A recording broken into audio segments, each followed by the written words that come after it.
उत्तराखंड एकता मंच ने चमोली के तलवाड़ी में एक अहम बैठक आयोजित की, जिसमें राज्य के पर्वतीय क्षेत्रों में 5वीं अनुसूची और ट्राइब स्टेटस लागू करने की पुरजोर मांग की गई।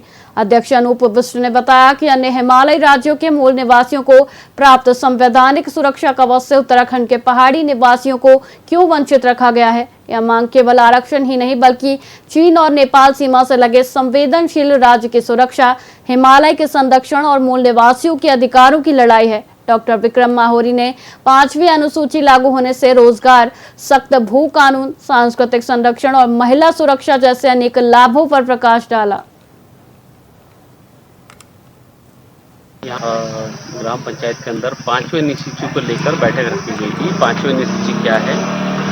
ये ग्राम सभा को मजबूत करना, ग्राम प्रधान को मजबूत करना और जो उत्तराखंड के युवाएं हैं उनको नदी जंगल पहाड़ से रोजगार जो कि 5 लाख से ज़्यादा होता है और 50% का एसटी रिजर्वेशन, 7.5% का सेंटर में रिजर्वेशन मिलेगा। तो नौकरी यानी कि रोजगार और ग्राम सभा को मजबूत करने के लिए यहाँ पे 5वीं अनुसूची की बात रखी गई।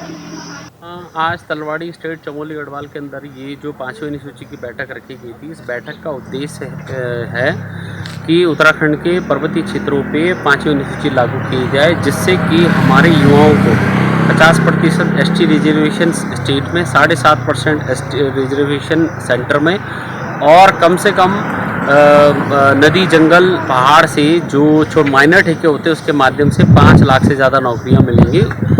साथ ही ग्राम प्रधान को सशक्त करना पेसा एक्ट के माध्यम से और लोगों को जो जिनके मालिकाना हक है जंगलों में FRA 2006 के माध्यम से वो ज़मीन के मालिकाना हक मिले। तो उस उपलक्ष्य में ये मीटिंग यहाँ पे थराली तिलवाड़ी स्टेट में ये रखी गई थी। खटीमा से हमने स्टार्ट करी थी 4 तारीख को और आज हम तिलवाड़ी में चमोली गढ़वाल में हैं। आगे थराली में, फिर नैनाबगढ़ में, फिर कर्णप्रयाग में, नंदप्रयाग में, ऐसे करते करते ये उत्तरकाशी तक की यात्रा जाएगी और ये 5th शेड्यूल ट्राइब स्टेटस के लिए जन जागरण अभियान है। क्या कुछ जानकारियाँ 5वीं अनुसूची के बारे में दी गई? धन्यवाद। मेरा नाम दरबान सिंह सूड़ा है और मैं गंगोली हाट से हूँ।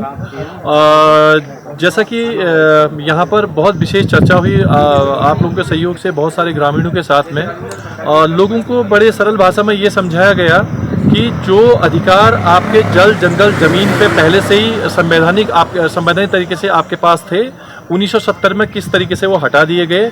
उसके बाद आपके ऊपर डे बाय डे फॉरेस्ट के माध्यम से नए नए कानून आपके ऊपर जो थोपे गए, उससे सबसे बड़ा नुकसान ये हुआ, पहाड़ का जो युवा है 70s के बाद, अगर 70 के दशक के बाद हम लोग देखते हैं, वो लोग पलायन होने के लिए मजबूर हुए थे और आज स्थिति ये है कि उत्तराखंड के कई सारे गांव रोजगार के कमी के कारण खाली हो चुके हैं। ये किसी से छुपा नहीं है और मैं ये कहना चाहूँगा, अगर 5th शेड्यूल जैसे ही हमारे उत्तराखंड में लगेगा और पहाड़ी राज्यों की तरीके से